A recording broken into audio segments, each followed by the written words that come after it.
Hello বন্ধুরা, welcome to only sports view. তো এই ভিডিওতে ক্রিকেট আপডেটস আইপিএল নিয়ে কথা হলো।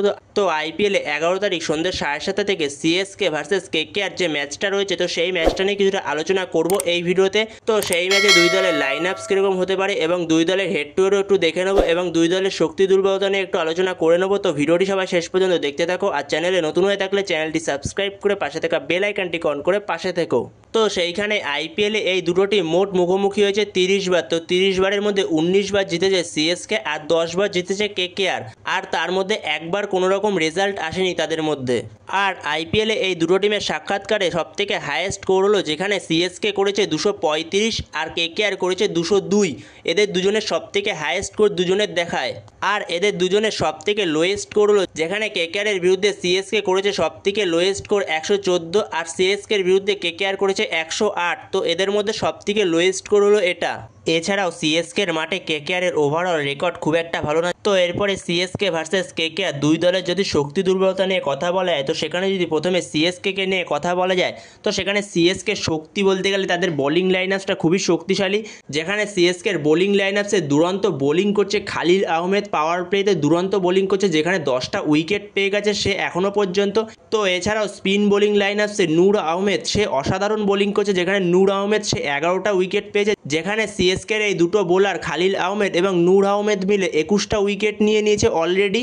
এছাড়াও রবিচন্দ্রন অশ্বিন, জাদেজা, এরা ইকোনমিক্যাল বোলিং করছে, ভালোই বোলিং করছে, খুব একটা খারাপ করছে না।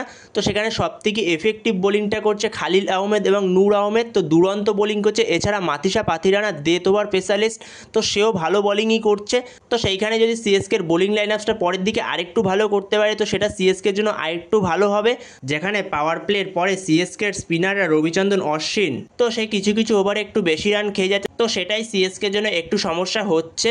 আর যদি সিএসকে দুর্বলতার ব্যাপারে কথা বলা যায়, তো সেখানে সিএসকে দুর্বলতা বলতে বর্তমান সময় তাদের ব্যাটিংটা খুবই দুর্বল লাগছে। যেখানে সিএসকের ব্যাটিং লাইন আপসে কেউই ধারাবাহিকভাবে খেলতে পারছে না, ভালোভাবে ধরে খেলতে পারছে না ইনিংসটাকে।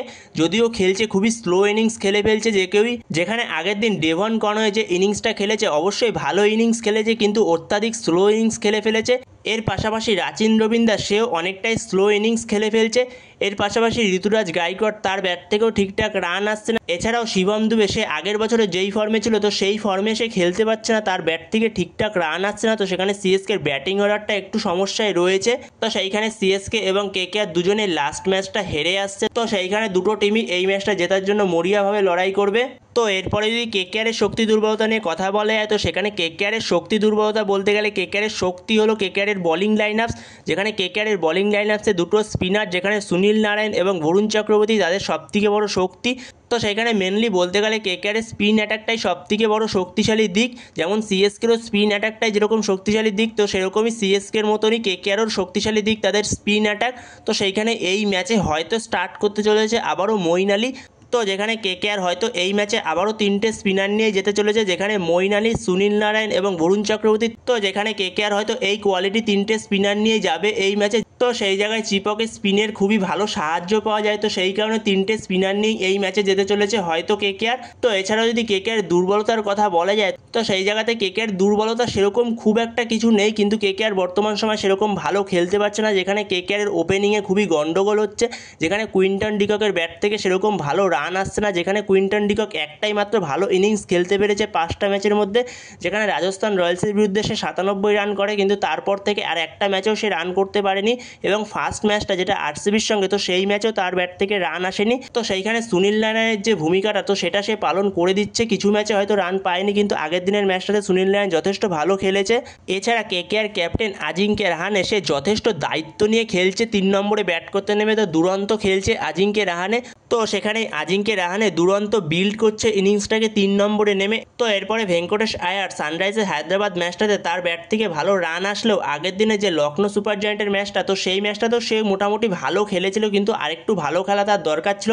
যদি আরেকটু ভালো খেলতে পারতো মিডিল অর্ডারটায়, তো তাহলে হয়তো ম্যাচটা বেরিয়ে যেতে পারতো কেকেআরের। তো সেই জায়গাতেই কেকেআর কিছুটা মিডিল অর্ডারে থেমে গেছিলো বলেই সেই জায়গাতেই কেকেআর হেরে যায় শেষ পর্যন্ত 4 রানে ম্যাচটা। এছাড়াও আঙ্ক্রিস রঘুবংশী, তার ব্যাট থেকে যথেষ্ট ভালো রান আসছে। তো আগের ম্যাচটা হয়তো সে ভালো খেলতে পারেনি, কিন্তু যথেষ্ট ভালো রান করেছে প্রত্যেকটা ম্যাচেই আঙ্ক্রিস রঘুবংশী। তো তো এছাড়া যদি রিঙ্কু সিং তাকে যদি লখনৌ ম্যাচটাতে আরেকটু আগে নামাতো তাহলে সে হয়তো ম্যাচটাকে বের করে দিতে পারতো। তো সেখানে রিঙ্কু সিংও ঠিক আছে, যথেষ্ট ভালো খেলছে রিঙ্কু সিং, কিন্তু রাসেলকে নিয়ে প্রশ্ন রয়েছে, রাসেলকে নিয়ে ঠিকঠাক বোলিংও করাচ্ছে না, হয়তো তার কি ফিটনেসের অভাব রয়েছে কিনা, তো সেটাই সবথেকে বড় প্রশ্ন। রাসেলকে ঠিকঠাক বোলিংও করাচ্ছে না এবং ব্যাটিংয়েও সে রান পাচ্ছে না, একটা ম্যাচেও ভালো মতো সে রান করতে পারেনি যে কটা ম্যাচ সুযোগ পেয়েছে এখনও পর্যন্ত। তো সেই জায়গায় কি রবমান পাওয়েলকে ইউজ করা যেতে পারে রাসেলের জায়গায়? তো সেই জায়গায় মনে হয় না কেকেআর ম্যানেজমেন্ট এত তাড়াতাড়ি রাসেলকে ড্রপ করবে। তো রাসেলকে আরও হয়তো 2-3টে ম্যাচ সুযোগ দেবে, তারপরেও যদি রাসেল খেলতে না পারে তো তারপরে হয়তো রবমান পাওয়েলকে নিয়ে আসতে পারে, কিন্তু ইমিডিয়েটলি হয়তো রবমান পাওয়েলকে নিয়ে আসতে পারে, রবমান পাওয়েলকে চান্স দিতে পারে। যেহেতু রাসেলের ব্যাট থেকে একদমই রান আসছে না, তো সেই কারণে রবমান পাওয়েলকে চান্স দিতে পারে। তো তোমাদের মতে কী মনে হয়, রবমান পাওয়েলকে কি চান্স দেওয়া উচিত রাসেলের পরিবর্তে? অবশ্যই কমেন্টে জানিও এই বিষয়ে। এছাড়া রমনদীপ সিং সে ঠিকঠাকই রয়েছে, সে লাস্টের দিকে এসে কিছুটা ফিনিশ দিয়ে দিচ্ছে। তো এরপরে যদি দুই দলের লাইন আপস নিয়ে কথা বলা যায়, তো প্রথমে যদি সিএসকে লাইন আপস নিয়ে কথা বলা যায়, তো সেইখানে সিএসকে ওপেন করতে নামবে ডেভন কনওয়ের সঙ্গে রাচিন রবিন্দা। 3 নম্বরে নামবে দলের ক্যাপ্টেন ঋতুরাজ গাইকোয়াড, যেখানে 4 নম্বরে নামবে as a impact player Shivam Dube, 5 নম্বরে নামবে বিজয় শঙ্কর, 6 নম্বরে নামবে রবীন্দ্র জাদেজা, 7 নম্বরে নামবে MS ধোনি, যেখানে 7 নম্বরে নামবে MS ধোনি। তো MS ধোনি আগেও নামতে পারে, 5এও নামতে পারে। তো এরপরে 8 নম্বরে নামবে রবিচন্দ্রন অশ্বিন, এরপরে 9 নম্বরে নামবে নূর আহমেদ, 10 নম্বরে নামবে মুকেশ চৌধুরী, আর 11 নম্বরে নামবে খালিল আহমেদ। তো সেই জায়গাতে যদি সিএসকে প্রথমে বোলিং করতে যায় তাহলে মাথিসা পাথিরানাকে নিয়ে আসবে সাবস্টিটিউট বেঞ্চ থেকে বোলিং করতে গেলে।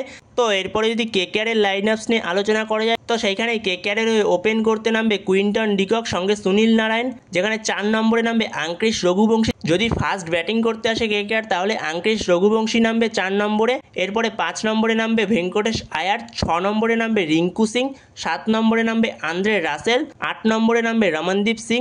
এরপরে একটা এক্সট্রা স্পিনার নিয়ে যাবে কেকেআর এই ম্যাচে, যেখানে 9 নম্বরে নামবে মঈন আলী, এরপরে 10 নম্বরে নামবে হার্ষিত রানা, আর 11 নম্বরে থাকবে বৈভব আরোরা। তো এরকমই হতে চলেছে কেকেআর ভার্সেস সিএসকে লাইন আপস। তো বন্ধুরা তোমাদের মতে কী মনে হয়, কেকেআর ভার্সেস সিএসকে লাইন আপসে কি কোনো চেঞ্জ হতে পারে? তো তোমাদের এই বিষয়ে কোনো মতামত থাকলে অবশ্যই কমেন্ট করে জানিও এই বিষয়ে। তো বন্ধুরা এই ভিডিওতে এই পর্যন্তই। তো এই ভিডিওতে এই আপডেটগুলো নিয়ে আলোচনা করার ছিল। তো ভিডিওটি ভালো লাগলে অবশ্যই লাইক শেয়ার সাবস্ক্রাইব করতে ভুলো না। তো নেক্সট ভিডিওতে দেখা হচ্ছে, ততক্ষণের জন্য বাই বাই।